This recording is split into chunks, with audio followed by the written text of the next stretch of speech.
欢迎来到新闻频道。当您订阅频道时，演员们会很高兴。迪丽热巴脏脸踢球，功夫女足2天破2亿，毫无包袱的她太好笑。这电影院凉了大半年，谁能想到最后给续上命的还是那个满头白发的周星驰？就在前几天，网上还在一边倒的唱衰，说现在的年轻人根本不爱进影院了。结果新作《功夫女足》才上映2天，2亿票房就这么直愣愣地砸在那些唱衰者的脸上。大伙盯着大屏幕上那个满脸黑黢黢、高鼻子小鼻孔的姑娘，愣了好几秒才敢认，这居然是平时在红毯上艳压群芳的迪丽热巴。这老头挑人和折腾人的眼光，还是跟当年一样毒辣的让人服气。他这次真是把那张金贵的脸蛋当成了泥巴捏，完全没给自己留退路。电影里那对眉毛画得又粗又黑，活像2条毛毛虫死死趴在额头上，整天在泥泞的足球场上摔得鼻青脸肿，身上到处挂彩。以前看他演戏，大伙的注意力全在他那张充满异域风情的脸上，甚至有人开玩笑说他的高鼻梁能滑滑梯。可在这部片子里，他顶着那张喜感十足的脏脸，在泥地里生猛地抢球、奔跑，让人一边想笑，心里又莫名地生出一种说不出的心疼和欢喜。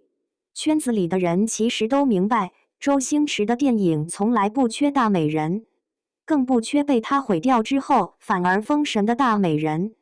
当年莫文蔚的龅牙，赵薇的秃头，哪个不是影坛至今都在聊的名场面？他这次挑中迪丽热巴，公式显然不是为了让她在镜头前继续当个精致、毫无生气的瓷娃娃。这种把顶级美貌亲手撕碎了给观众看的路数，反倒激发出一种粗粝、野生的韧劲，正好接上了周星驰无厘头电影里底层小人物特有的那股子死磕到底、满身热血的魂儿。今年的电影市场从春节档开始就透着一股子让人摸不透的邪门，几部投资动辄数亿、号称大制作的片子，票房连成本线都摸不到，亏得投资方叫苦连天。影院的爆米花机闲得发慌，各大平台的行业数据报表一个比一个难看，甚至有资深院线经理在朋友圈叹气，说主流年轻观众的消费习惯已经彻底发生了改变。结果功夫女足一头扎进这个冷清的暑期档，生猛地像一块巨石砸进死水里。2天破2亿的数字，不仅把电影院从危重病房里拉了出来，更像是给整个死气沉沉的行业狠狠扇了一记耳光。看着大荧幕上那个笨拙、搞笑又拼命的迪丽热巴，许多老影迷在恍惚间竟然看到了他刚出道那会儿的影子。那时候在《克拉恋人》里演高雯，或者在漂亮的李慧珍里顶着泡泡头满大街跑，他身上那股子浑然天成，甚至有点神经质的喜剧灵气是根本藏不住的。可惜后来被资本和巨大的流量推得太高，整个人被死死架在浓颜系天花板的盒子里，演了太多大同小异、全靠滤镜支撑的古装偶像剧，身上的地气和灵气反而被那些精致的工业化包装一点点抹平了。这次在泥潭里摸爬滚打，他算是把堆积多年的偶像包袱彻底砸了个稀烂。业内一位相熟的资深影评人私下里感慨，当下的年轻演员最缺的其实不是长相和机会，而是对角色的那种近乎自虐的信念感，敢不敢在镜头前把最丑、最狼狈、最真实的一面毫无保留地露出来。迪丽热巴在球场上每次摔倒，每次面部肌肉失控的搞笑瞬间，都没有再顾忌自己的下颌线是不是完美，这种毫无保留的钝感，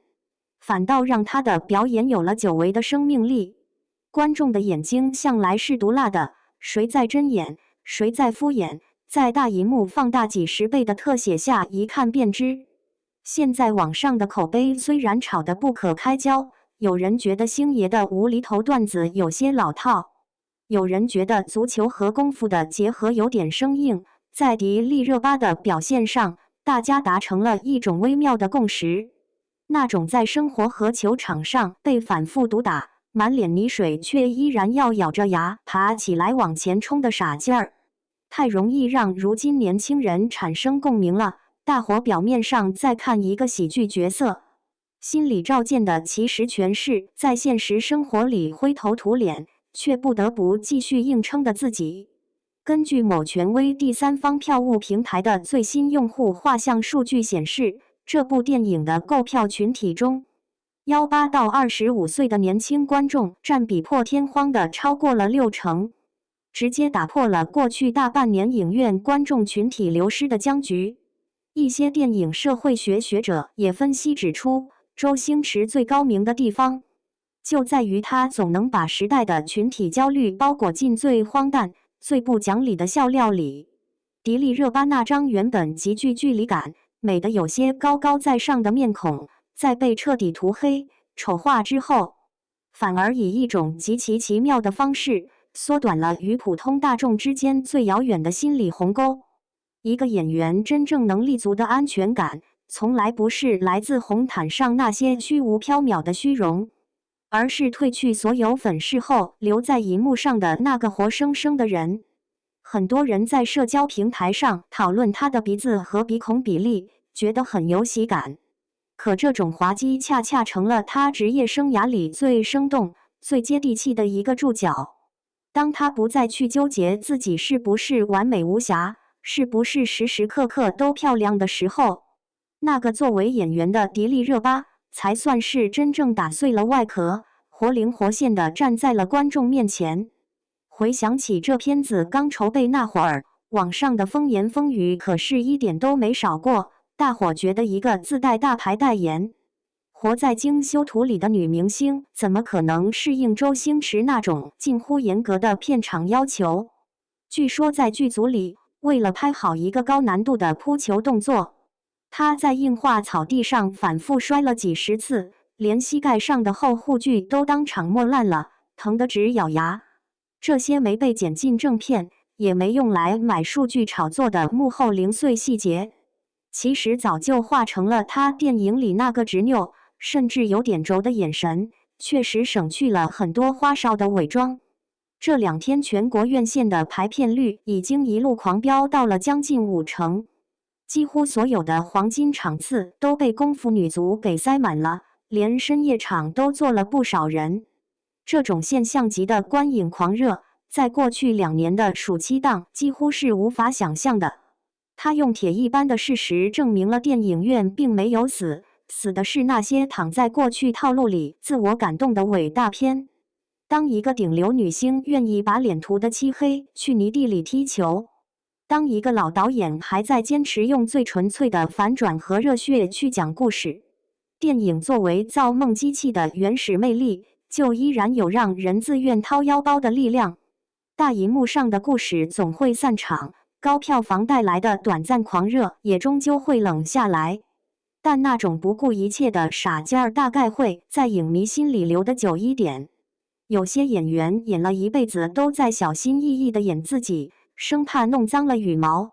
而有些人只需要一次彻底的狼狈，就能让人记住很多年。那些习惯了靠抠图、用替身和精修活在舒适圈里的年轻面孔们，看到荧幕上那个鼻青脸肿却笑得没心没肺的迪丽热巴，脸颊会不会泛起一丝异样的滚烫？